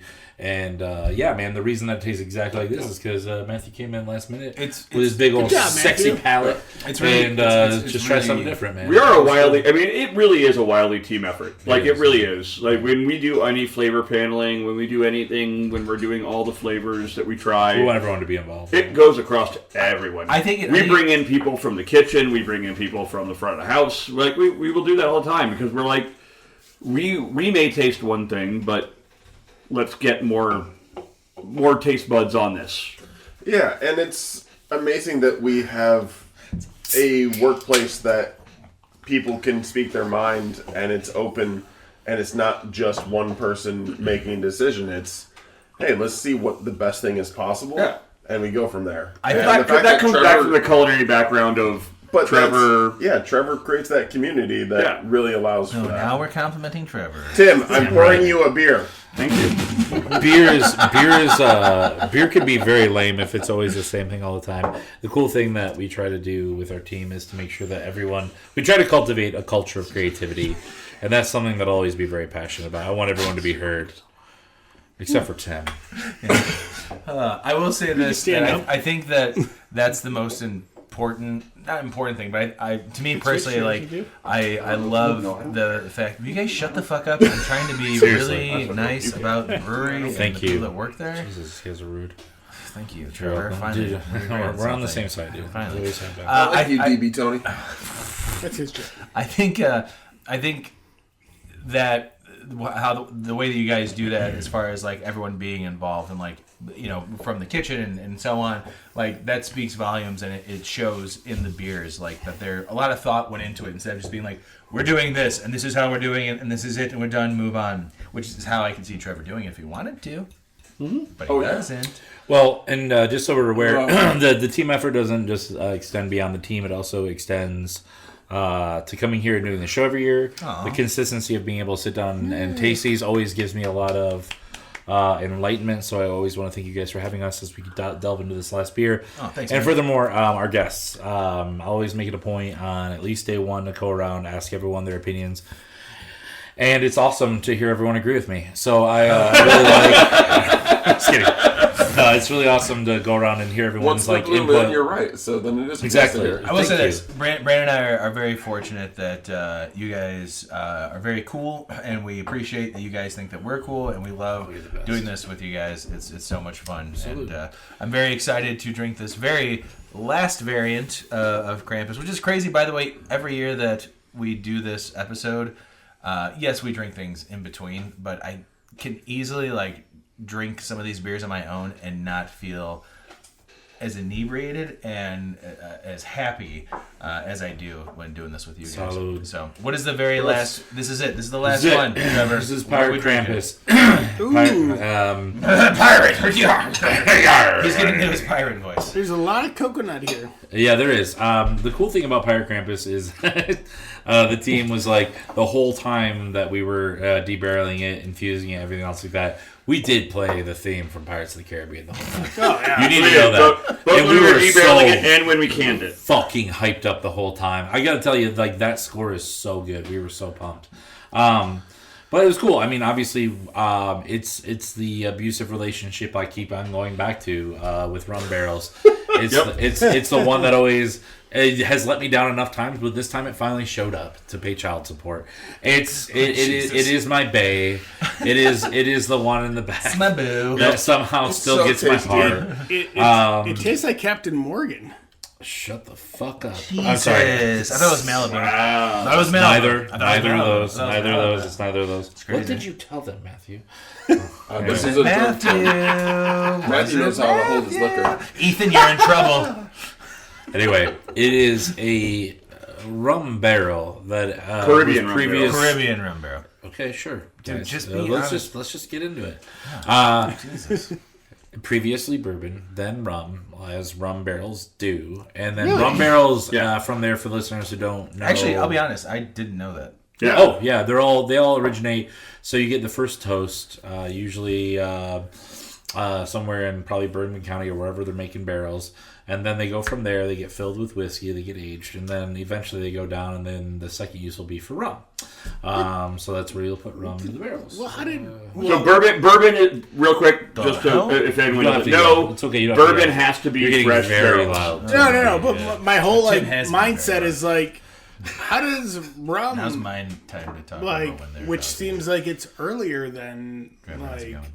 bourbon? How did rum come about? They were just using whiskey barrels. But where do they?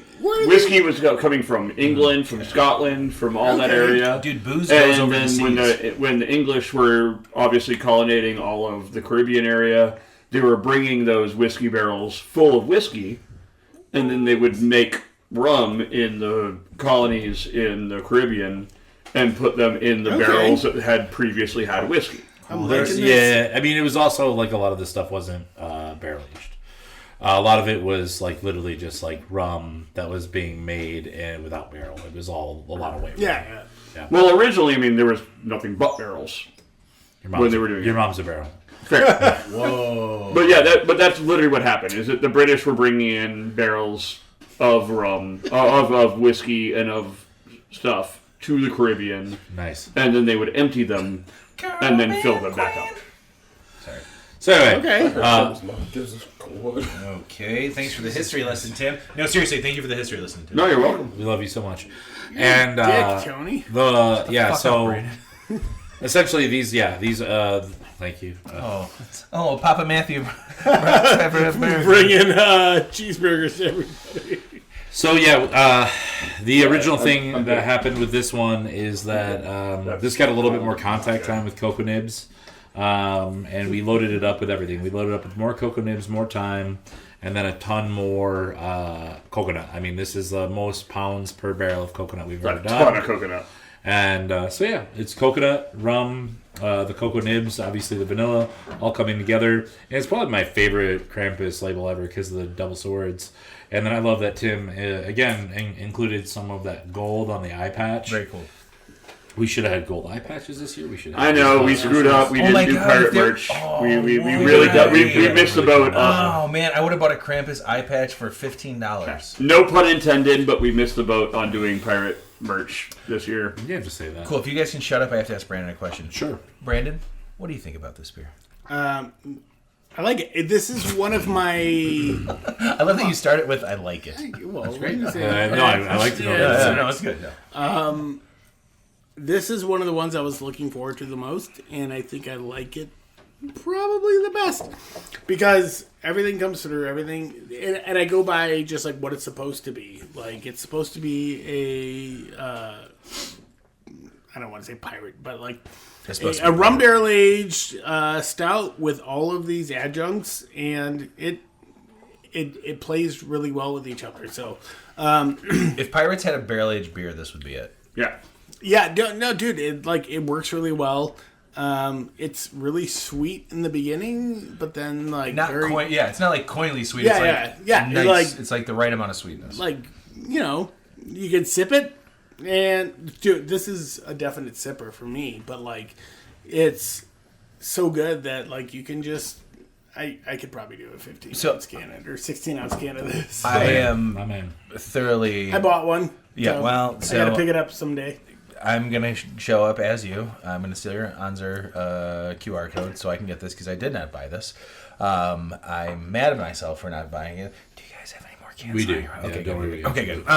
This is the big reveal for me. This was the first one I tried, and this is hands down my favorite Krampus variant this year. I'm glad you like it. Thank you. It is and I don't want to just kind of pigeonhole it, but the way I was describing it to a friend of mine, Mike, who does our theme song, who has been on the show once, who is not a huge fan of barrel-aged beers, but is always willing to try different beers, and he did like some other barrel-aged stuff. When I described this to him, he had said, that sounds like a barrel-aged beer like I could sit down and drink. Yep. It reminds me of a Liquid Mounds bar. Yes. Yeah. In the night, without it being overly sweet. Like, it's not sweet like a Mounds candy bar, but this is...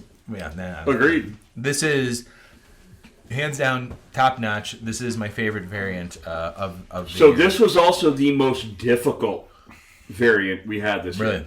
Yeah. By far. Easily. Why is that? This is the one that held us up. This beer is the reason why we canned beer 2 days ago.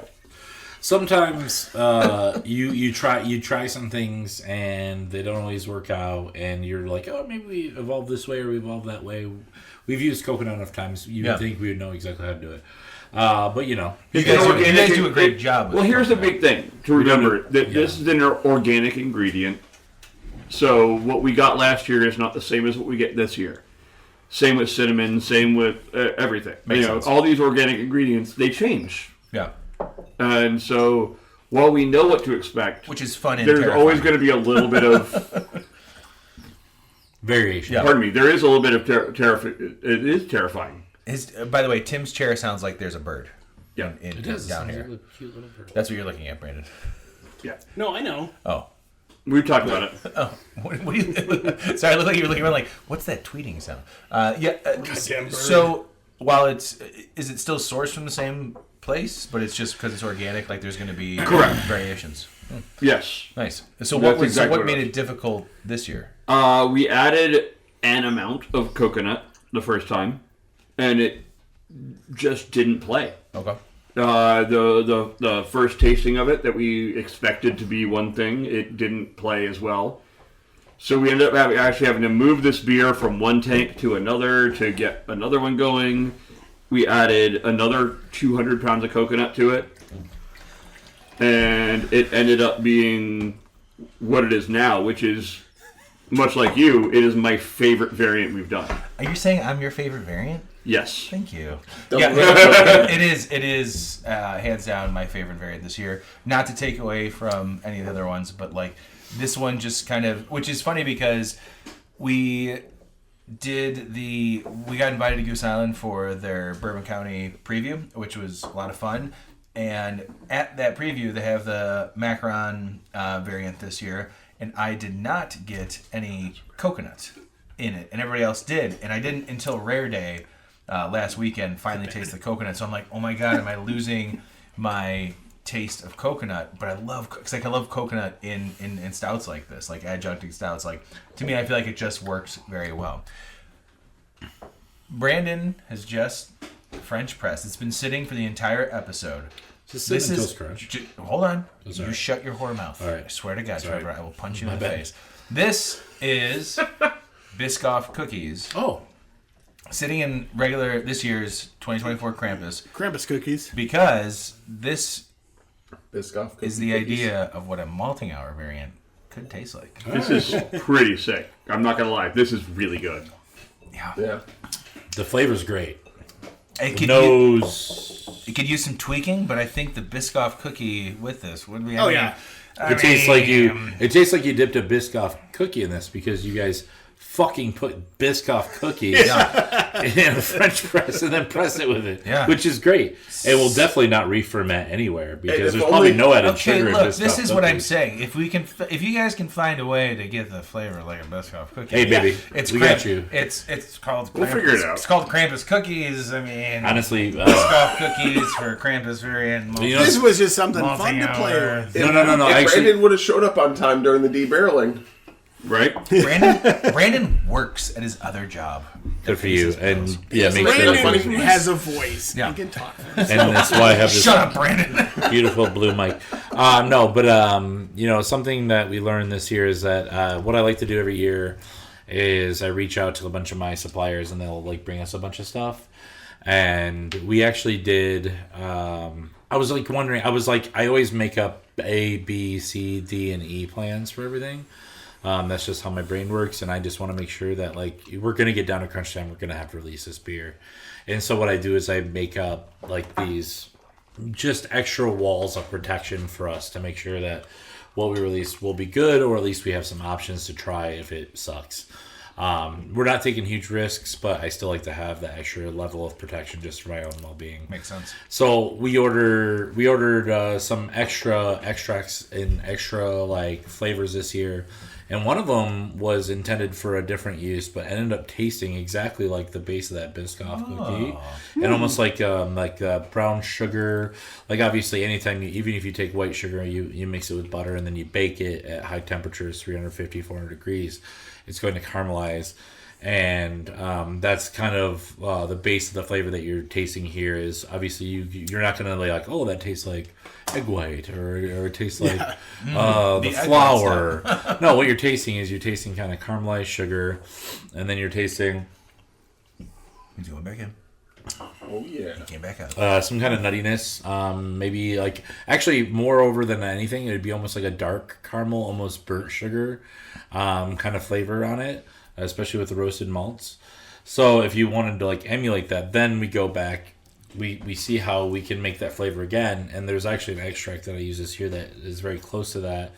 It'd be very easy to emulate. Another thing I always tell people whenever we're doing something with stouts is I'm like, okay, well, all right, let's say you have an idea for Oh man, I'd love to do a key lime pie stout. Because I love key lime pie and I love stout. Sounds good, right?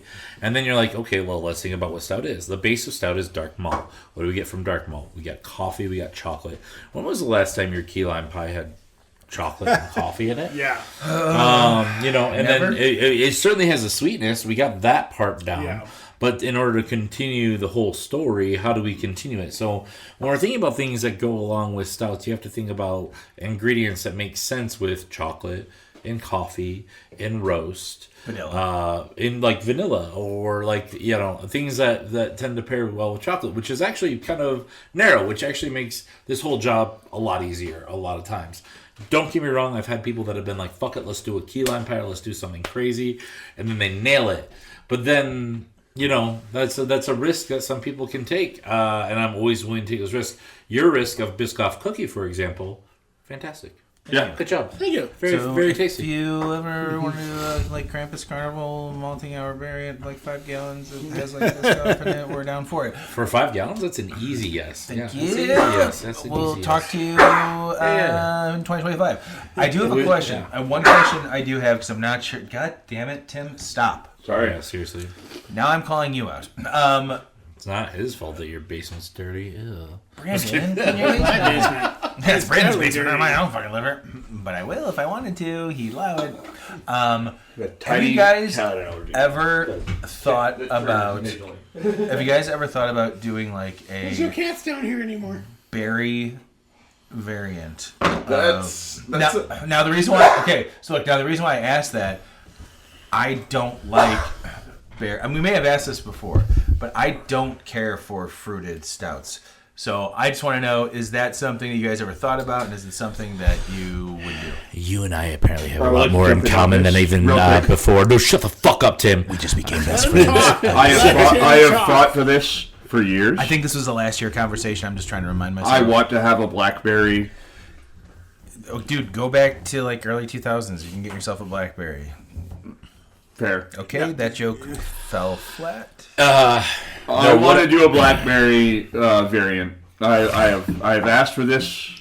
Trevor has nixed me every year. He looks so mad looking into an empty glass right now. No, it's not empty. It has a little bit of beer in it, so you're wrong twice. Okay. I'm not angry, and I was looking into a glass of beer because I was just thinking about my friend Pete Crowley, who made, I think, one of the best examples, if you guys remember back in the day, of a barrel-aged stout with fruit, and it was with cherry. He did it with black cherry, and it was fan-freaking-tastic. Okay, so I will say this. I feel like cherry is one of the...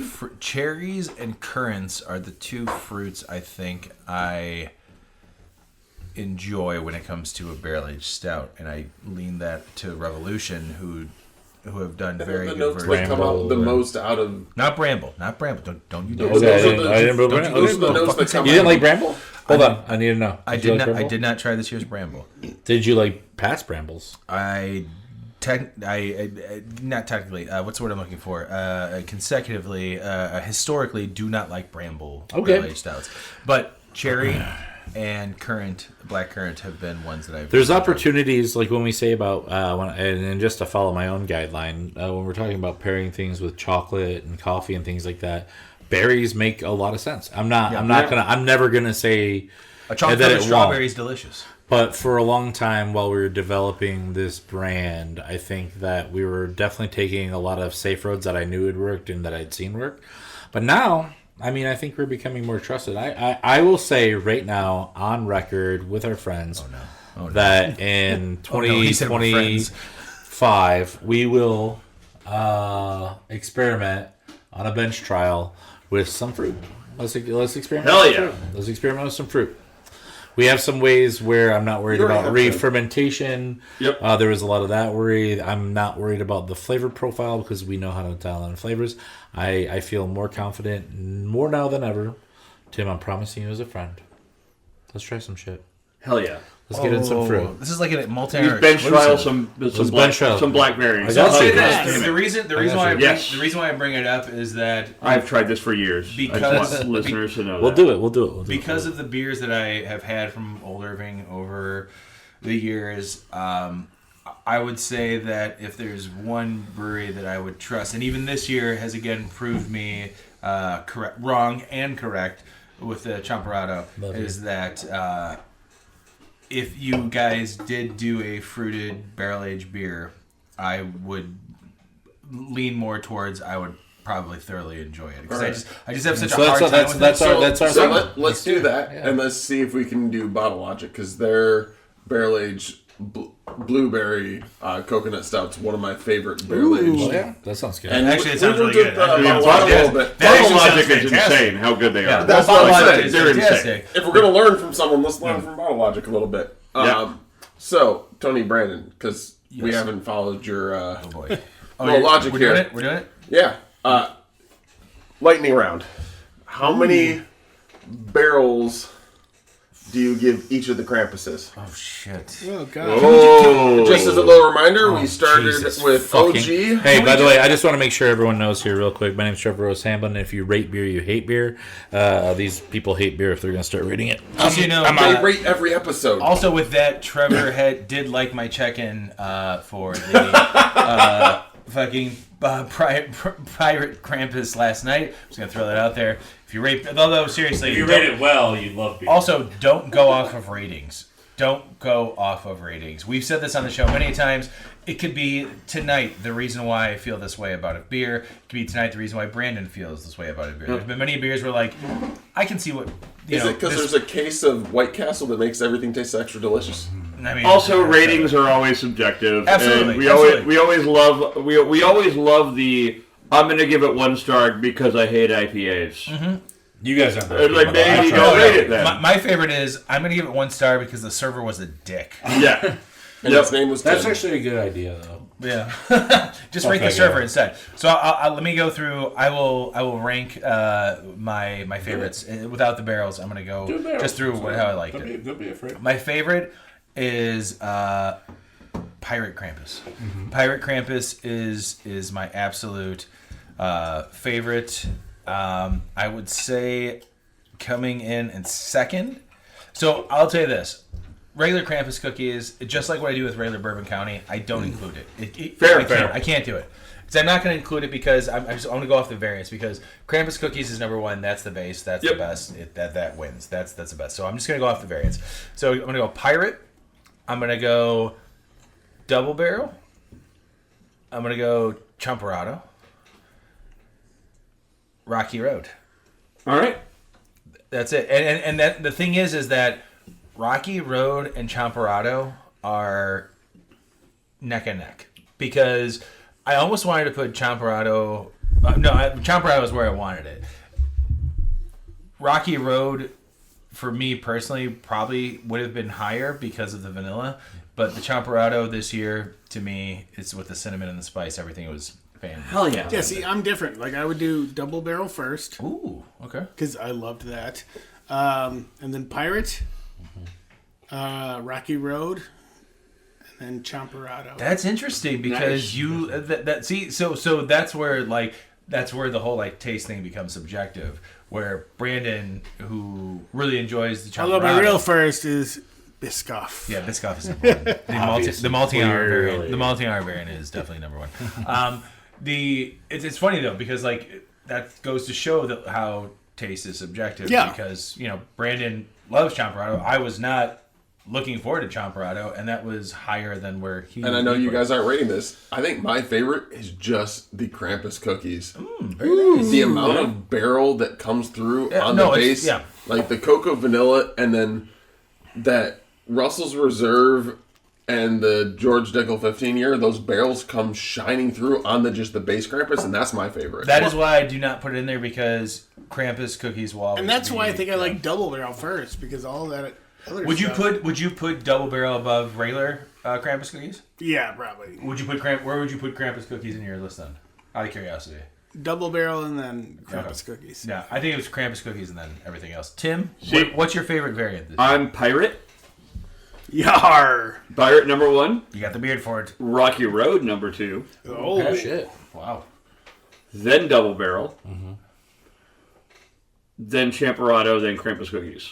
Right on. Now again, I want to make sure that everyone knows that these are very tiny margins. Oh, absolutely. Yeah. It's just if it's literally sitting here and like, if I had all of these in front of me, like, what am I drinking first and going through? Yeah, I'm going Pirate first, then I'm going. Yeah.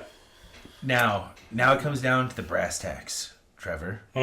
Trevor. What up? Everybody, this is Trevor. I kind of love that we all have different ones, by the way. No, and Trevor, and mainly because I'm more interested, like, not that this has like any weight or anything, but I'm interested because, like you said, with the boss man, what you guys have gone through, the man that tasting invented everything, these, and the man that created these, and now we've taken a break, and now, like you said, you have a chance to like come back. I like that you're moving the mic. Hopefully, it's not disconnecting. It's my shitty mic. I get it. Don't touch it. Don't touch it like that. Got it. Just Brandon, let's make sure that's recording. Is it recording? Brandon, look at the screen. Check two. Okay. All right, great. All right, now, Trevor. Yes. Give me your Krampus rankings. You son of a bitch. We're gonna get sued. I'm afraid of no loasts. Jeez. I vote Miller High Life. Best one out of the bunch. It's really good. It's crispy. It's delicious. Real quick, front 242. Trevor, do you like High Life Light? They make one? Yeah, dude. Oh, I never had it. Do you have one? Super cheap. No, All right, let's chug it. Okay. All right. No. not garbage. All right, so I don't know. For me, I always like. Now, granted, this is also just you right here, right now. No. I love my ingredients, and I love to fart around my ingredients and all that stuff. So. Don't you'll fart when you're talking about. I like to fart around my ingredients. That's what I'm going to say. You're not my mom or my dad, are you? And then I don't know my I'm older than you. I don't know my bio dad. Where the fuck were you in Oklahoma in 1983? Whoa. Anyway, yeah, my turn.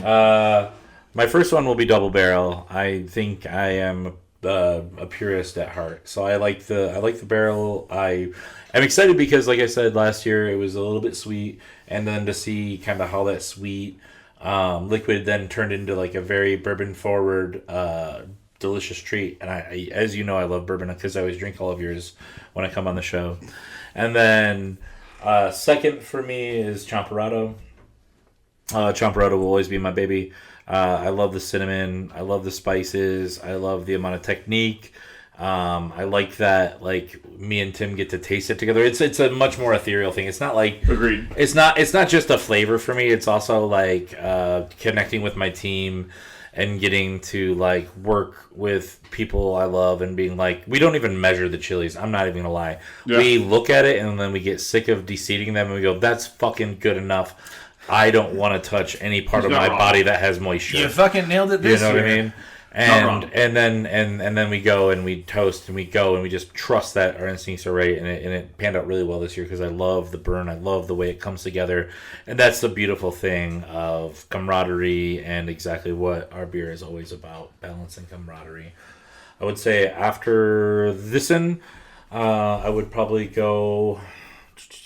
You double barrel Champurrado. Yeah, I already did a double barrel and Champurrado. I'd probably go after that OG. It's my baby still.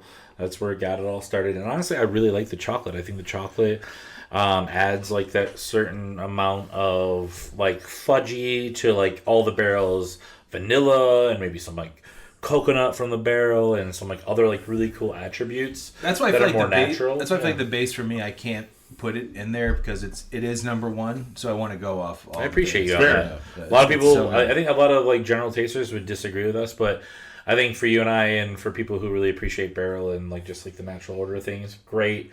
And then I mean, don't get me wrong though, my sense of adventure and everything else comes down to Rocky Road, and I think Rocky Road is always like, if we're ever to break down like what OIB is, it's like, let's do the classics great, let's do modern as best as we can, and then once in a while let's paddle our own canoe and do something new.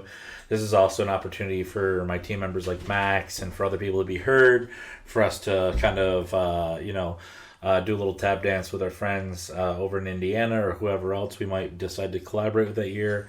I mean, obviously those are my top to whatever. Let's not look at it like that. It's like, let's put that shit on its side. I love these babies, and I love the people, and I love the liquid that came out of this year. Well, we're always number one. I speak for Brandon and I that we're both very honored and thrilled and very lucky that you guys love coming on here and sharing these beers with us, because it's always so much fun, and it's definitely becoming a tradition. And these beers are fantastic. And if you didn't get the pre-orders, obviously there will be some available at the tap room. I don't know when. The 29th of this month. Or this month. Whatever's not picked up, we keep a on little Black bit Friday. extra. On Black Friday. Black Friday. That's Black Friday. That's Black Friday. Yeah, the day after Thanksgiving. So the day after Thanksgiving is when everything. Yeah, so don't look at me like that, Matthew. You said the 29th. You didn't ask me my favorites. What? I thought you already did. More importantly, we have wait. I'm Real so quick, sorry. you said High Life. I Oh, thought. yeah. I thought the you said Krampus High Life. Carnival is more You said important. High Life Light. It is important. I'm sorry. You know what, Matthew? I apologize. You know what? Actually, I'm really embarrassed. Matthew, what are your favorites? OG first. My baby. Pirate Krampus. Girl. Rocky Road. Then Champurrado. And honestly, the Double Barrel is my least favorite because it is what I've known, and I'm looking to the future. And for me, the OG Krampus this year is the one that shows the barrels off to me the most. Okay. And that's what I love. That's good. Like, you get a little bit of that heat in that whiskey. Fair. Yeah. And that's why I love it. You know why I glazed over you is because you started it and then you went there. So I apologize. Sorry, Matthew. I mean, I'm actually not sorry because just as you know, many of the co-hosts that have joined Brandon and I, they just And I also have Not this one. But never you, Matthew. Never you. We're actually we also have the big Krampus carnival coming up every year. Yes. Krampus Market. It's going to be a big old creators market full of artists, full of beautiful people. My friend Jen Denrider, who's also one of our bartenders, puts on this amazing, creepy, you love the Chris Kendall market, right? You like the little cutesy things. I do. And how bright I love it that. is. And everything. Yeah, I do love that, We're Trevor. going to not evil. We're gonna go ahead and turn off the lights. Wait, We're gonna what? Make it dark as hell. It's gonna be scary. Is it like there'll be like Terrifier caskets, version? And it's gonna be the best version of it. And there will be a live Krampus there. Krampus is gonna be showing up. Hide your kids, hide your wife. He's whipping everyone around here. What day is that? That would be the day of what Tim is going to tell me. The day December 8th. December 8th. Yes. and Sunday. that is the one. That is the day that is going to happen, and I cannot wait to be there. I am looking forward to being there. Sunday, December 8th. This will actually be the first Krampus market that I'm going to. Really? Yeah. It's on my calendar. I'm Just super wait. excited. It's a really fun time. It's so much. It really is. I was bummed last year because wasn't there the triple Krampus or something? 20%. Oh, it'll be there. It'll be there this year as well. Wait, what the hell? Seriously? Yeah. Oh. Yeah, you're hearing it here first. 20% Krampus is back without lactose. We only have 1/6 of it. We're only selling it in tasters. It is a Krampus that we blend into the whole Krampus to get a little bit more of that barrel vibe, all that stuff. But you get to try it in its purest form, which is the scariest, most brutal, and most face-melting version of it. It's the most metal version of Krampus you will ever get. It's correct. That's my number one. Actually, and we all kind of agree. I think when we had it, we were like, if you want barrel character, you want booze, you want all those other things. That's it. That's the Bay. Yep. That is the crown jewel of Krampus, and you can only get it if you come to this goddamn market. And that's December 8th from 12 to 5? 12 to 5 is correct. 12 to 5. All right, I'll be there with my awesome Krampus sweater on. It's called an ugly sweater. It's not ugly at all. It's really sexy. Metal as fuck. And it looks really good on me. Thank you guys again for joining us. This has become a fun tradition. It's probably the most exciting barrel-aged beer release that I look forward to every year. And I can tell you right now, I look forward to this every year as well. Awesome. Tim, I want you to come on more. We just need to figure out when that How to is. fit me in. Yeah, There we go. We'll figure it out. Well, once Matthew... Tuesdays, Thursdays, yeah, whatever. We have a hard time texting Matthew. We have a hard time, I'm putting air quotes, hard time texting Matthew when we're doing episodes. Matthew, I love you. But in all seriousness, thank you guys always. You guys brought food and beer. we feel so honored that you guys love coming on here, and it's so much fun sitting here. It's probably each year one of the longest episodes that we do, and I actually sit there and listen to every single second of it. Awesome. Mainly because we bullshit for way too long. Do we want to talk business and cruises again, or we're just going to wrap it up, right? I think we're pretty good. All right, Trevor, Matthew, Tim, thank you very much. Everybody, go and find Krampus is anywhere you can, and also stop by Old Irving Brewing. And remember to what's the for the front 242? KTSkids.com. KTSkids.com. Donate some money. Make sure these kids have awesome experiences. Absolutely. Hell yeah. And if you have time, which you should, because it's December, early December, your Christmas shopping. It's a great way to segue from some Christmas shopping, go to the Krampus market, and go ahead and hang out with me. I'll be there drinking. And buy cool shit from really, really cool vendors that make really cool stuff. Absolutely. Brandon, I love you, buddy. Love you too, man. He's ready to press stop. Thank you, everybody. We'll see you next week. Bye. Cheers. This has been The Malting Hour. Be sure to follow us on all social media by searching The Malting Hour and at themaltinghour.com. You can also follow us individually on social media. Brandon can be found on Instagram as BMDub81, on Twitter, BDub81, and on Untapped as BDubDrinksBeer. Tony can be found on Instagram and Untapped under Ace of Help Chicago, on Twitter, The Ace of Help Chicago. Clark can be found as Clarkowski on all three. Dan can be found on Instagram as hip__hops and hip hops on YouTube. Be sure to subscribe, like, and rate the show on your preferred podcast listening platform. Until next time, cheers from all of us at the Malting Hour.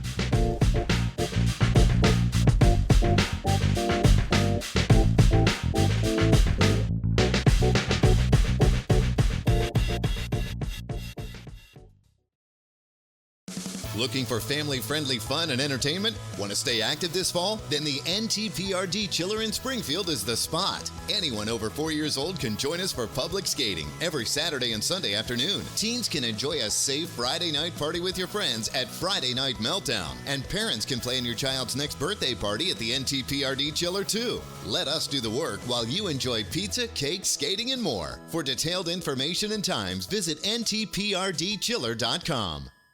If you're thinking about getting a new car, let me tell you about Buyers Volkswagen. You can browse and shop entirely online at columbusvw.com or come visit us by the airport where our friendly brand specialists are ready to help. During the Volkswagen Sign Then Drive event, you can get a new 2024 Volkswagen Atlas for 0.9% for up to 60 months. We're here to make your car buying journey smooth and enjoyable. Come see why it's better to buy at Buyers. Offer good on new 2024 Atlas models. Offered to highly qualified with credit score of 800 or better. Customers who finance through Volkswagen credit for up to 60 months. See dealer for details. Offer ends 1/2/2025.